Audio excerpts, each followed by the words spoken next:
Hey guys, how are you? Happy Easter. Yeshua is wanting me to make another video with him. I knew we were going to be doing another one today, and I got it confirmed this morning, double checking. Yes, he does want me to be doing this. So, he's I'm just already feeling my heart chakra just going off. He's crouched in front of me. He's holding on to both my hands. If anyone can see energy or wants practicing energy, he's holding on to both of my hands right now. He's smiling. He's wearing a white, loose, light, very light flannel shirt, and blue jeans and brown sandals.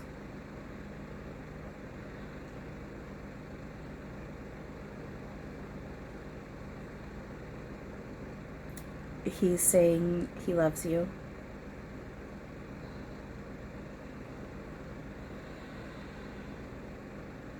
I'm just asking him what he would like to say.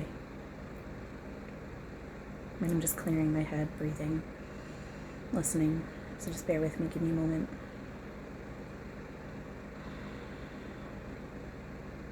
And he's glowing, heaven, source, light.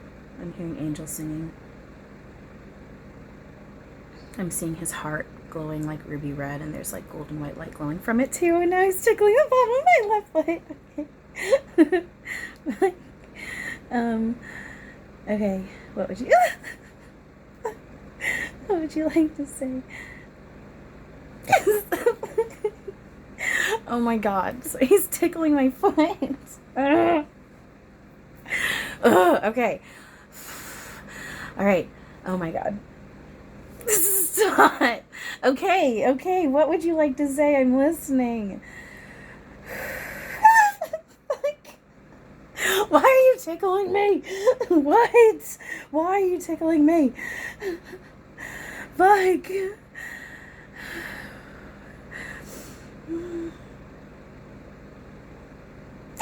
He says, okay, I heard him say I love you, and then he just tickled the bottom of my right foot. Oh my god. He's pointing out how he's here with everyone, and he can play with all of you like this if you want to and if you allow it. Everyone has this ability. Oh, he's circling around too, and that's what the point of today is. The point of all of this is Easter today. The whole point of him playing the role of Yeshua, Jesus. And now he's tickling my left waist. The left side of my waist.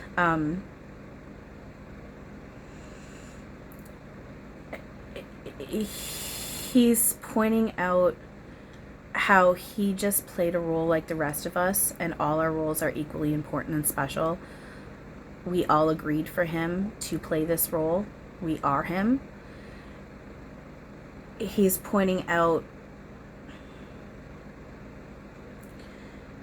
it was an ascension process that he went through, and the bottom of my left foot's getting tickled again, kind of near the back near the at the heel, on close to the left side of my foot.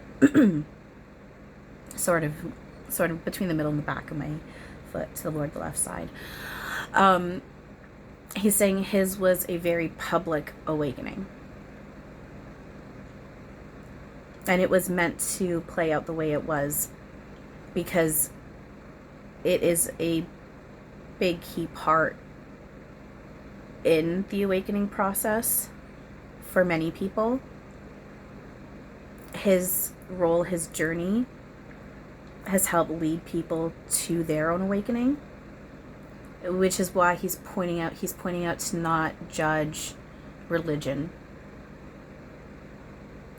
Religion has been here for good reason, and we're not to judge it, just like we're not to judge anything else. Nothing's good or bad. The only truth is love. So in that sense of good, love is what's real. But we're not to judge anything as good versus bad. It is what it is, and it's all played out for a good reason. Good reason as in it's working out the way we planned it for the reasons that we planned it for. And it's all to lead us into awakening, waking up, becoming lucid in this dream, and allowing our Christ-like consciousness back online, which is what he's circling to with today.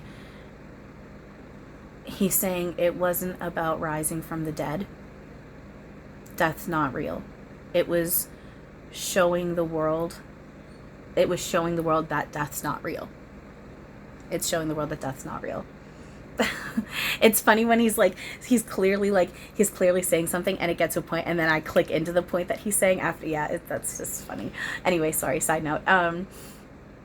It was to show that death is not real. It wasn't defying death, and it's not coming back from the dead. It's to show that death isn't real, and he is here as well as all. He's saying, I'm no different than you. I'm not separate from you. I'm not more special than you. And he's pointing out, I think he said something about this in the video on Friday. He's pointing out everyone is a son and daughter of God because everyone is God's source. We've all pretended that we're fractaled out from God's source, so how could we all not be a quote-unquote son, daughter of God? That's what we all are. He's saying, you're my brothers and my sisters, and you are me, and I am you.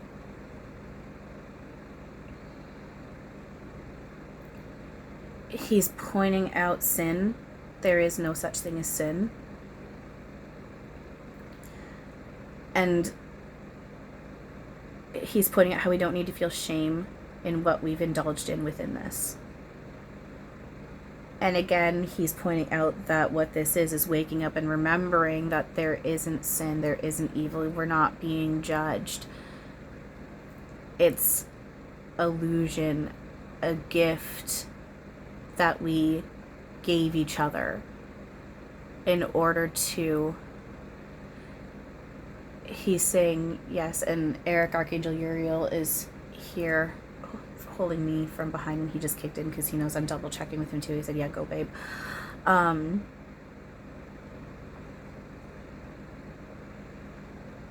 Sorry, just give me 1 second. Okay, so he's saying, yeah, go babe, and talking about how we basically gifted illusion to each other in order to navigate untruth and what we are not, play pretend in that way, in order to experience what we truly are, which is love. That's all there is love. And then we get the and I'm just double checking, he's saying yes. We also get that, which I know what it is, but I'm just making sure that he's, yeah, I'm getting this right. That this is the way he's wanting it to be said. We get this beautiful gift of allowing our Christ-like consciousness to come online within illusion, because he's giving the analogy, it's like beating a video game.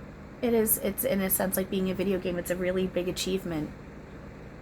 And he's saying, pointing out and agreeing with how the illusion of difficulty within this can be very strong. And so to allow this Christ-like consciousness, this unconditional love for all when you're navigating strong illusion, is an amazing, beautiful, just great as in, I'm feeling great as in like God greatness, because it's like, it's our greatness bursting through, and it's beautiful. And we thank all for this. Even, see, I resist because I have certain situations where I'm having a hard time giving thanks, and I'm seeing like circling around, like it always circles around. We do circle around to giving thanks to all for this, because it is so beautiful. Yeah.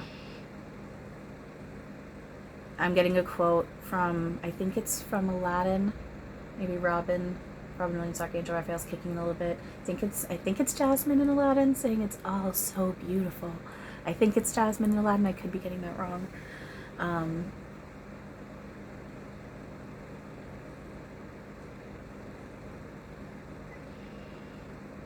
Or she's saying it's also magical. I'm hearing it all so beautiful in my head. It's Robin is kicking in. And I know that that's why. It's whether or not it's from Aladdin. I'm seeing and hearing Jasmine, but instead of magical, I'm hearing it's also beautiful. I know it's Robin kicking in. I can feel this arm right now. If anyone wants to practice or can see energy, this arm is very merged with Robin's. Like this arm, very visually, very strongly looks like Robin's arm, and I can feel his energy. It feels like it's Robin's arm. So I know that's him kicking in. As well with the confirmation on that. So okay, so what else are you saying? I'm turning back to Yeshua, asking him what else he would like to say. He's just thanking you for the role you're playing, and he's just saying you're doing a beautiful job, you're playing it perfectly. He's pointing out how you can't get it wrong.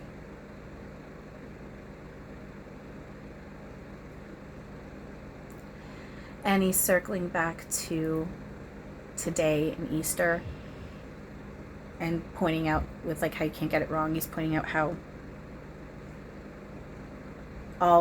we've played out all versions of ourselves and each other and everything. He's pointing out there's many different versions of him where he hit enlightenment.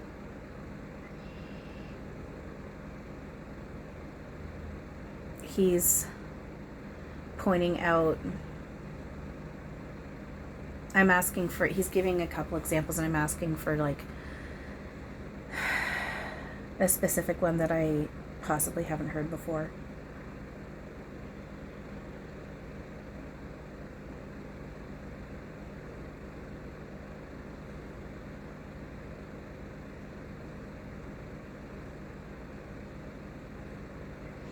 He's aha, okay, because they know I'm questioning it. He's pointing out one version where okay. They're grabbing onto right under here and it's tickling. He's pointing out how in one version he did something like an ayahuasca ceremony. Something similar to that, and that helped him hit enlightenment. And I'm getting when he came back from this trip that he went on while utilizing this plant, he had tapped into his full abilities and awareness. I'm seeing him like shape shifting and everything.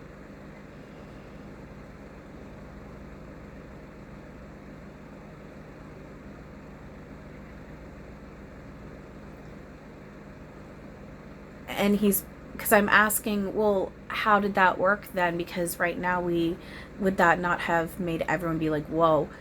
And he's saying people still would be in denial about it. They would find ways to think that it's a trick or it's bad because they were still in that space of playing with illusion. Sorry, give me 1 second. And he's pointing out how all timelines are merging into one. He's saying this now, which within linear time, we're talking within linear time. Remember, everything's not actually linear, but within linear time. He's saying like this now is when the mass awakening really is happening. The awakening process never really stopped, and it's always been happening.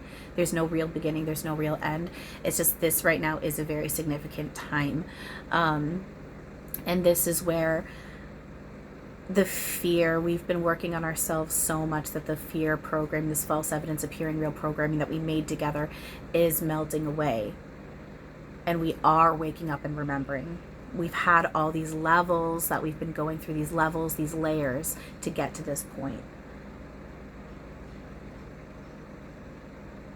Double checking with Eric Singh. Ding, you got it, babe. Hey, what else would you like to say? Yeah, he's again pointing out it's not about saving you. It's not about redemption. It's not about cleansing your sins or opening up the gates to heaven. It was not about any of that.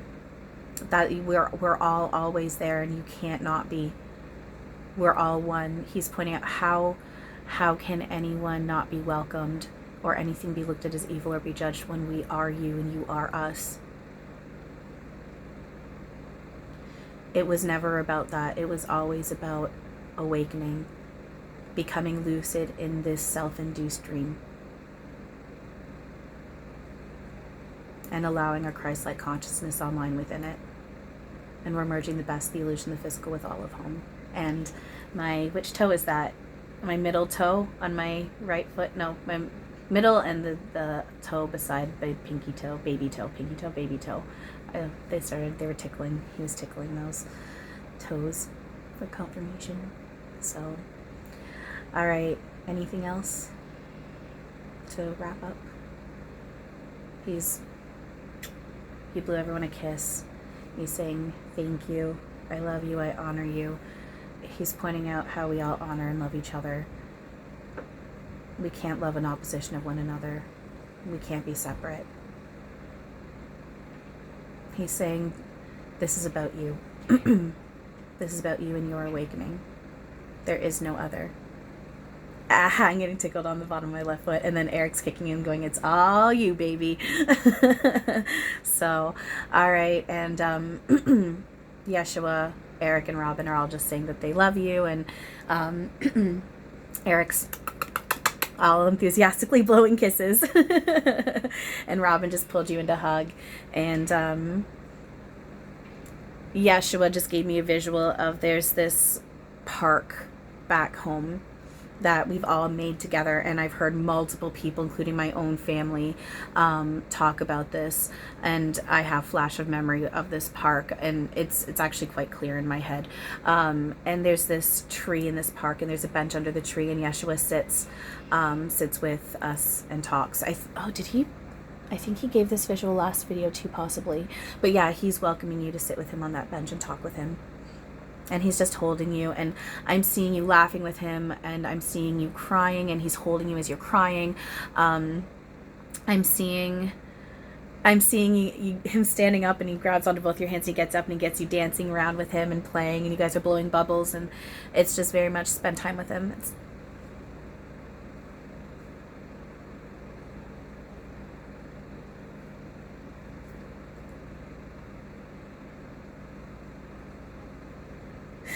It's just this kind of love that's just so unconditional. Like, it's like you can't do anything that would ever make him turn away from you, or anyone. Like, none of them. But we're focusing in on Yeshua right now, and it's just, I know I need to watch my words, but just to explain, it's like I'm not used to this kind of love right now.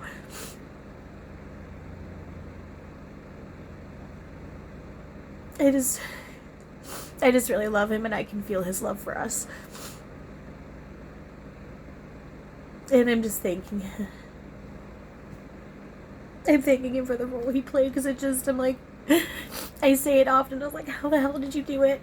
How the hell did you do it? Have unconditional love for everyone, because I'm struggling with that, man. Excuse me, I'm struggling with that. There's certain situations in my life where I'm really struggling with the unconditional love. I know we're one, and that's just it, because it's like, I know you had the awareness. I know you did. You had higher awareness than what I did, but you still had the human experience, and what you went through, we're not to compare, but in a illusion comparison way, you know, within this life of mine compared to yours, what you went through is way worse than what I've gone through. I've gone through my equivalent in other lives, but not like this. Not in this life. And I don't know how you did it. I'm just seeing what he'd like to say in response to that. He's saying, I had my ego. But he's pointing out, I utilized the tools that I knew to work on my ego and the shadow. He's pointing out, you know, the devil, Satan, trying to tempt him. He popped this in my head earlier, I forgot. Yeah, he was talking to me about this earlier. You know, that wasn't actually any demon that was trying to come at him and tempt him. That was him playing with his own ego, his own judgment, his own illusions, his own baggage, and he was doing that thought, shadow, self energy work in order to melt that away. He knew the work that he needed to do on himself in order to melt that away. He knew he had an ego, and he did have an ego. He had the full human experience. So he's saying it was, he's pointing out there's this, because his awareness was higher than what ours is for the most part. It was easier for him to jump into utilizing those tools. The ego would kick in to try to resist, but he was quite easily to overpower that into putting the work in on himself. Whereas with us, we tend to struggle a little bit more with that. So that's where he's pointing out that difference. But yeah, he's saying he struggled with it too. But yes, he did have unconditional love for all. He had his moments with his anger and whatnot, but his love was unconditional for all. And especially because he put the work in on himself in order to utilize that.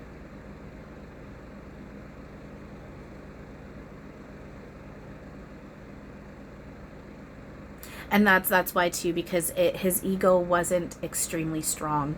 His ego and his illusion and his biases, his judgments, those were very, very, very light. Which is why he had the abilities online that he had, because he came in with his illusion and shadow and ego and whatnot on that lighter end. He had work to do on himself because he wanted the full human experience. We all agreed for him to have the full human experience for various reasons, to help us as well understand and know that, he gets it fully. But it wasn't as strong as what we've had to deal with, at least in the version we're talking about, the timeline version we're talking about, where he died on the cross, hit enlightenment on the cross. So, all right, well, I'm just saying thank you. I love you. He's thanking me, and he's saying he loves me, and he's turning back to you guys again saying thank you, and he loves you. And yeah, I'm going to call that. So, all right, there you guys go. I hope you guys got something out of this, and yeah, this time of year, Easter, all this stuff, it's not about the fact that we've done wrong and Yeshua saved us. It's about the fact that we are God's source, and we are love, and we're going through awakening, ascension, and we're rising up out of our self-induced slumber. So, self-induced dream, waking up in this dream, becoming lucid. So, all right, yeah. Okay, thanks, you guys. I hope you all have been having a wonderful weekend. I love you all very much, and as always, have a wonderful now.